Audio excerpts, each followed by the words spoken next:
जय हिंद दोस्तों। रोशन defence academy Ramgarh, मैं हवलदार राजेंद्र, जाट रेजिमेंट से रिटायर्ड आप सबका स्वागत करता हूं। आइए और भारतीय सेना के लिए तैयारी कीजिए और एक सुनहरा मौका चूज कीजिए। रोशन डिफेंस एकेडमी रामगढ़ के तत्वाधान में गांव बरवाली के खेल मैदान में खेली गई दौड़ प्रतियोगिता, जिसका कि शुभारंभ सरपंच राजाराम पूनिया और कैप्टन हरि सिंह खिचड़ ने किया। इस मौके पर मौजूद रहे नौरंगलाल बांदर, अरविंद स्वामी रामगढ़, लक्ष्मण ढोकिया धीरवास और बांदर परिवार रहा मौजूद। 1600 मीटर दौड़ प्रतियोगिता में सीसवाल के दीपा रहे प्रथम, जबकि सूखा दूसरे स्थान पर और तीसरा स्थान प्राप्त किया बादल ने। सभी को पुरस्कृत किया गया। फौजी जमींदार यूट्यूब चैनल के लिए मैं दया दिलेर। 9:30 बजे रोशन डिफेंस एकेडमी का उद्घाटन भी है। आपका जलपान वही है और जो बच्चे दूर से आए हैं उनके लिए अलग से सुविधाएं हैं। कुछ बच्चे रात को आ गए थे मेरे पास 30, तो उन्होंने फोन किया हम रहेंगे कहाँ, तो मैंने वहीं पर छोला और पूड़ी बनवा के मेरी एकेडमी में सुलाया, बैठी पिलाई, नहाया धुआया, उसके बाद गाड़ियों से यहाँ लाया। ये हमारा फर्ज है। यदि जो बच्चा बरवाड़ी के अलावा जो कहीं से भी आ रहा है वो हमारा गेस्ट है, गेस्ट, उसको महसूस होना चाहिए कि हम किस माटी में आए हैं। यहाँ से ये नहीं मैसेज जाना चाहिए कि बरवाड़ी और रामगढ़ गांव बढ़िया नहीं है, ऐसा मैसेज हम नहीं देना चाहते। हमें कैप्टन साहब का, सरपंच साहब का और आए हुए गणमान्य सभी नागरिकों का तहे दिल से धन्यवाद देता हूं कि एक हवलदार राजेंद्र के छोटे से फोन कॉल या मीटिंग के बाबत ये सभी आए और अपना अमूल्य समय निकालकर सरपंच साहब को कल शाम को 7 बजे बताया था मैंने कि साहब टूर्नामेंट करवाना है। सरपंच साहब ने बोला ये पूछने की बात ही नहीं है। तो मुझे बड़ी खुशी हुई कि ऐसे ऐसे गांव के मुखिया हैं जो इस तरह का पॉजिटिविटी रखते हैं और ऐसा लगा मुझे कि सरपंच साहब नहीं, ये मेरे बड़े भाई हैं। बाकी इन्होंने कहा कि पूछने वाली तो बात ही नहीं है, मैं आपके साथ हूँ, तो इससे बड़ा ये क्या कर सकते हैं। धन्यवाद देता हूँ। और कैप्टन हरि सिंह जी खीचड़, मंच पर विराजमान ग्रामीण, बाहर से आए हुए हमारे मेहमान, सबसे पहले मैं धरती माता को नमन करते हुए ये उम्मीद करता हूँ कि हमारे क्षेत्र में ये जो संस्थान खोला जा रहा है दिन दूना रात चौगुना आगे बढ़े। और छात्राओं से विशेष अपील कर रहा हूँ, खेल को खेल की भावना से खेलें। ये आज का जो दौड़ का कार्यक्रम है ये आपके जीवन से जुड़ा हुआ है। इसके साथ साथ हमें ये भी देखना है कि हमें हमारी पढ़ाई पर भी पूरा ध्यान रखना है। जिसकी जो योग्यता होगी, जो जैसी मेहनत करेगा, जिसके भाग्य में जो लिखा है वो मिलेगा। परंतु देखिए, भाग्य बनाने से बनता है। यदि हम सोए रहेंगे भाग्य नहीं बनेगा। भाग्य मेहनत करने से बनता है। मेहनत करने की क्षमता होनी चाहिए। जो मेहनत करेगा वो आगे बढ़ेगा। हमारा छोटा सा गांव है जिसमें शिक्षा का स्तर कुल मिलाकर के ठीक है, परंतु फिर भी बहुत सी कमियां हैं। हमें इन कमियों को दूर करना है।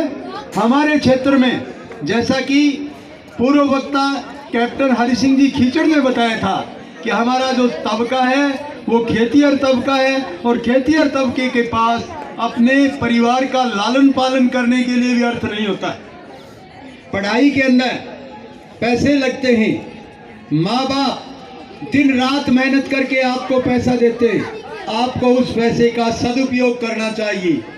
जब तक आप उसका सदुपयोग नहीं करोगे तब तक हम आगे नहीं बढ़ सकते।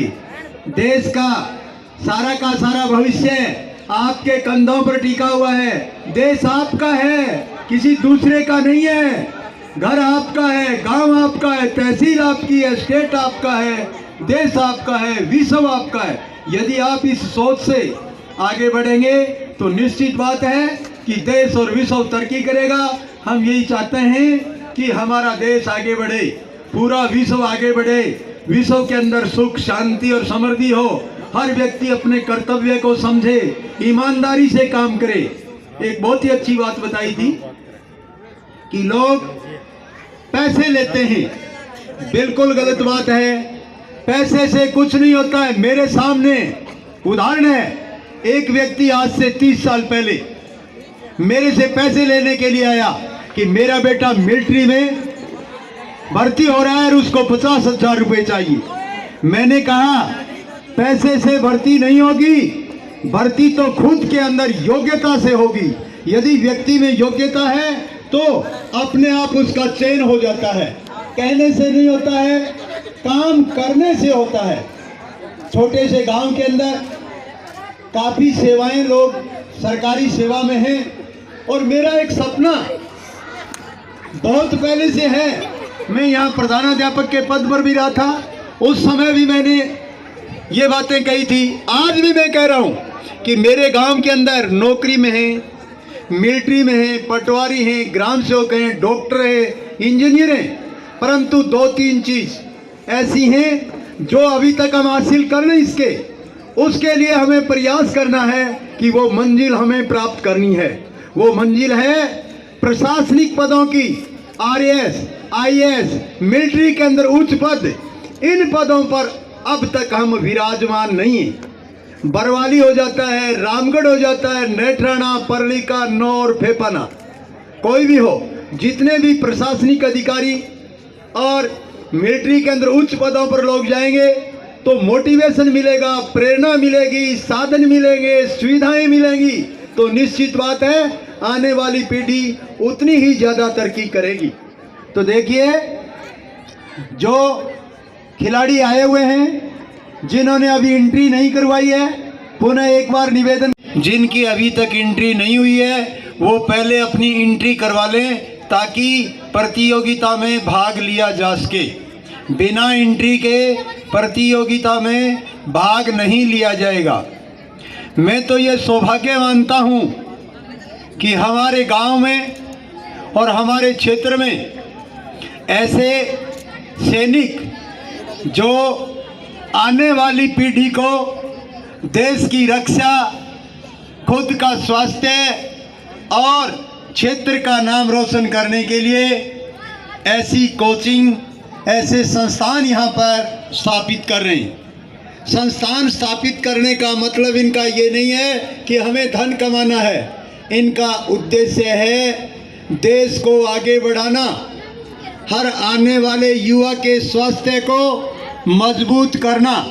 इसी उद्देश्य से इस कोचिंग का ये उद्घाटन कर रहे हैं। मैं भगवान से प्रार्थना करता हूँ कि ये सभी युवा अपने अपने क्षेत्र में जाकर के देश की रक्षा के लिए, खुद के स्वास्थ्य के लिए, अपने क्षेत्र के लिए नाम रोशन करेंगे। घर में बाप दादों ने कभी सर्विस का तो नाम ही नहीं सुना था, लेकिन रिश्तेदारी में ऐसा था, तो ऐसा लगन होने की वजह से छोटी सी तालीम से मैंने मेरे बच्चों को पढ़ाया। आज मेरा छोटा भाई भी कैप्टन से पेंशन आया, हमारा बेटा स्क्वाड्रन लीडर है एयरफोर्स के अंदर जो आम कमीशन लेकर के, बेटी मेरी असिस्टेंट कमांडेंट है, लड़की मेरी पैरामिलिट्री फोर्स के अंदर, मैंने लड़की को पढ़ाई है, वो पैरामिलिट्री फोर्स के अंदर कमांडेंट है। तो सब बच्चों को तालीम दिलवाई, अच्छी ग्रेजुएशन। मास्टर जी को पता है, मेरे गांव में रहे, मेरे परिवार के बारे में एक यहीं से उद्धृत होती है, एक छोटे से काम से। तो ये एक बहुत बड़ा टारगेट हम अचीव कर लेते हैं। अभी ये आपके मेहमान द्वारा सभी आ चुके हैं, लगभग आपकी ये दौड़ होने वाली है, जो अभी राजेंद्र ने बता दिया 5 मिनट 5 सेकंड जो भी इसका टाइम है वो उसको अचीव कर लेता है, तो समझो वो कम से कम दौड़ पास होगी। फिर 9 फीट डिच है, फिर बैलेंस है, कोई बीम है, तो भी सारी कार्रवाई एकेडमी में तो सारी सिखाई जाएंगी। तो मैं आपको बहुत ही ये आभार प्रकट करता हूँ गांव का, कि गांव के अंदर ऐसी एकेडमी खोलने के लिए गांव वालों ने, गांव की पंचायत ने, सरपंच ने, पूर्व सरपंच ने, जिन्होंने भी ऐसा मोटिवेट किया, प्रोत्साहित किया कि ऐसा करो। देखो हमारा एरिया ऐसा है, हम एक मीडियम वर्ग के लोग यहाँ रहते हैं, खेती और किसान लोग रहते हैं, तो हम बहुत ज़्यादा MBBS PhD या डॉक्टरेट वगैरह कराने में सक्षम नहीं होते। हमारा रुतबा तहसील पुलिस है, वारी है, मास्टर है, यहाँ तक ही सीमित है। बाकी सर्विस बहुत हैं, लेकिन ये हमारा माहौल ऐसा है यहाँ गाँव का कि हम इसी तक सीमित रहते हैं। तो इसमें इसी सीमित एरिया के अंदर कोई अगर जॉब तलाश होता है तो सस्ते में, जिसमें स्वास्थ्य ठीक हो, सबसे अच्छा सुलभ, और सेना में जाना सबसे सुलभ और आसान है। लेकिन उसके लिए खुद भी मेहनत करनी पड़ेगी, आपको त्याग करना पड़ेगा, शरीर के अंदर से पसीना निकालना पड़ेगा। और मैं उन सभी बच्चों के भविष्य की शुभकामना करता हूँ कि जो ऐसी मेहनत करके जाएंगे तो वो सक्सेस होकर के, और गांव के अंदर एक दिन वो भी इसी बुजुर्ग की मेरी तरह अगर बोलेंगे तो मुझे शायद मैं ना रहूँ, मुझे बड़ी प्रसन्नता होगी। जय हिंद। रोशन डिफेंस एकेडमी में एडमिशन शुरू हैं। ज़्यादा से ज़्यादा संख्या में पहुंचकर एडमिशन कराएं और आपकी कामयाबी का नया मूल मंत्र लें।